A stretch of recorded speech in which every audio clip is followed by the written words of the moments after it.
Hi everyone. So on my recent trip to go see Peter Wakefield Jackson in his pottery studio, I came home with this beautiful orchid bowl. And I did that for a very important reason because I have some orchids that need to be repotted. I'm going to start this by saying I think most of you know that I always say that I'm a little iffy on houseplants, but I do love an orchid. And this Phalaenopsis right here was given to me, my mother-in-law gave this to me 2 years ago, and I'm not kidding, it has bloomed nonstop since I got it. But it's still in the original little plastic pot that it came in, and it's got these roots popping out everywhere. It's bulging. It actually, I always put it in the base of the ficus tree that I bring outside in summer, and the roots actually attach to the trunk of the ficus tree, as orchids do in the wild. So it's just desperate to get out of there. And then I got a big enough pot that I could put multiple orchids in there. I had this little tiny one, which is, I think, finished blooming. I think there's a bud on the end of one of those stems that is not looking, the roots don't look particularly good on. And because I wanted a third one, I just picked up another mini orchid the other day at the grocery store. So I'm going to put all those in here and have all my orchids in this beautiful pot. So I thought I'd have you come repot some orchids with me. Now, before I start, I just want to say I have never repotted an orchid. So I went and did what we all do, which is I went to YouTube and I found a great tutorial from the Chicago Botanic Garden. So I put a link to that in the description so you guys can see how the experts did it. And then I will also put links to all the stuff I'm using, all the soil mixes and the potting tray and all that, as well as a link to Peter Wakefield Jackson's site, which is Wakefield Handmade. And he still does have a discount code there for you guys, which is 10% off any purchase with the code Impatient if you want to use that. So links to all that are in the description below. So let's start potting. Okay, so I'm going to start with this little guy first. So I don't usually wear gloves, but everything that I keep reading about repotting orchids says wear gloves. So apparently, okay, so this is growing in just sphagnum moss, I think. So my understanding is that you have to sort of get in there and you want to get all the media that it's growing in out of there. So I'm just going to kind of carefully unfurl these roots, which, you know, that's what happens when it's in like a 3-inch pot. And then we're going to have to do some root trimming and get all the bad roots out of there. So what I'm going to be, so this was growing in, oh, there's a centipede. Ugh. But this was growing in just sphagnum moss. I don't think it was, I think sometimes when you buy these from, the grocery store or the big box store or whatever, like they're expecting them to sort of be a gift that you give to somebody and then they die and you're done with them.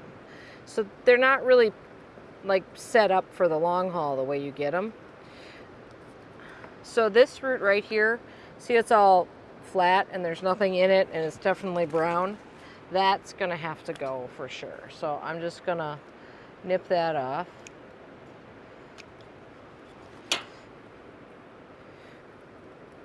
I'm sure there'll be more roots. This root right here is rotten. I think that's the problem with sphagnum moss, is that, it can hold too much water. So you can end up with rotten roots. Here's another one right here, this big one right here. You can see that that's all brown and gross.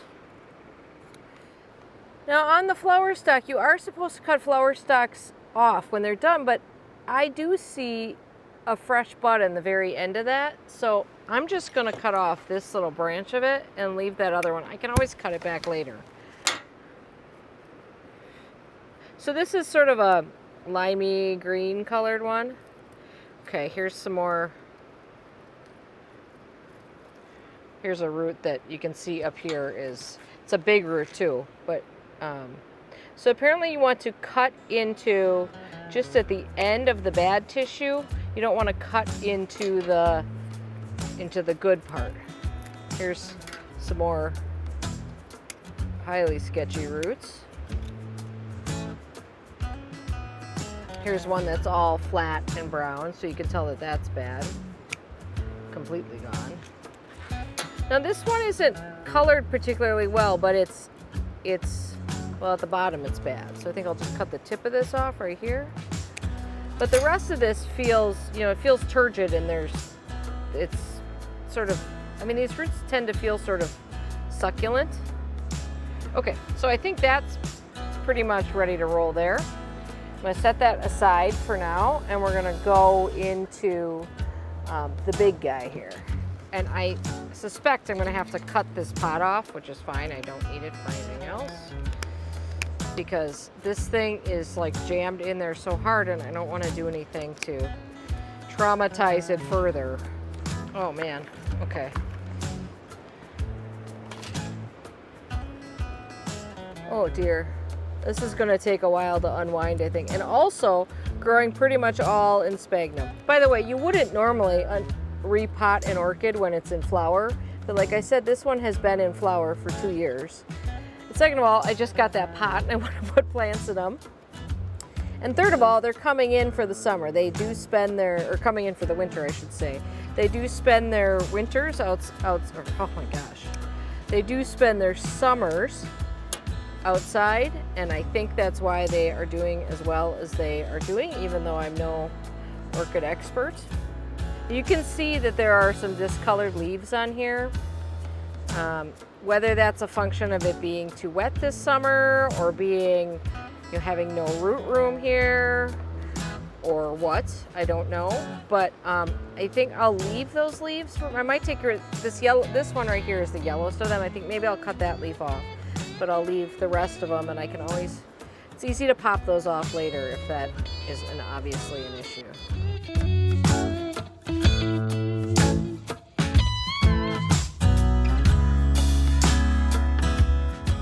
So the potting mix says you should soak it for 24 hours.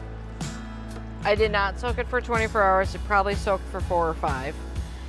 And I used my salad spinner for the job, because you got to use what works. Okay, so again, the bag said you should use gloves, so I am. Now this is a mixture of just a pre-bought orchid mix, and then I did put some sphagnum moss in it as well, because that is what they did in the Chicago Botanic Garden video. So that's what I'm gonna do too. So this is bark and perlite, and I think they said charcoal in there in that mix. And then I added the sphagnum moss that you're seeing. A little bit in the bottom. I need to cut off some of these old flower stems on here. So you can see that I've got buds coming there, but this is an old flower stem ahead of that. And I think this one's shot too, so let's cut that one out as well. Sort of want a little bit of, you want this kind of seated in there. Oh, I can see this is going to be hard to do 3 orchids in one pot. This guy over here. Try to give those roots some room to grow in there. It'll tuck right in this hole here. So I'm going to take one of the stakes that I pulled out, and I'm just going to like use that to sort of help work this big barky mix around the roots here.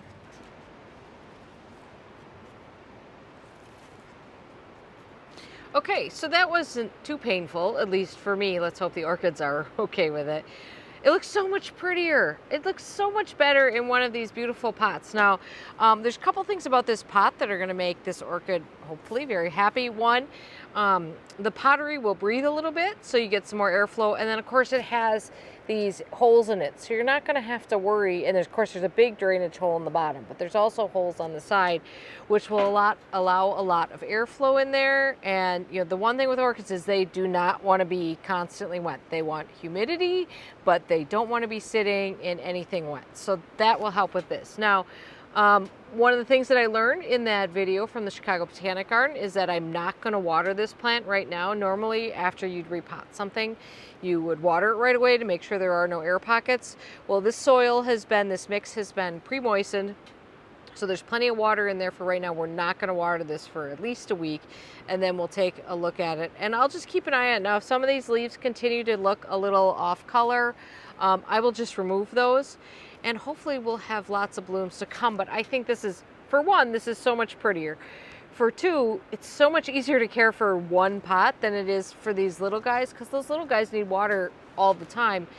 And of course, as you saw, they weren't really meant to live in there for that long. So anyways, that's my version of repotting an orchid, but you don't have to trust me. Make sure you check the link for the video from the Chicago Botanic Garden. They are certainly the experts, and I'm just following what they're doing. But this is just one of the many things that I do, because it's time to start getting the outdoor plants, the plants that have spent the summer, I should say, outside, back in the house. We've actually been pretty lucky. I usually am not able to push it quite so long. And it's a good time to take care of some of these things, so it looks really pretty. So I hope you're having a good day with your plants, be they indoor or outdoor plants.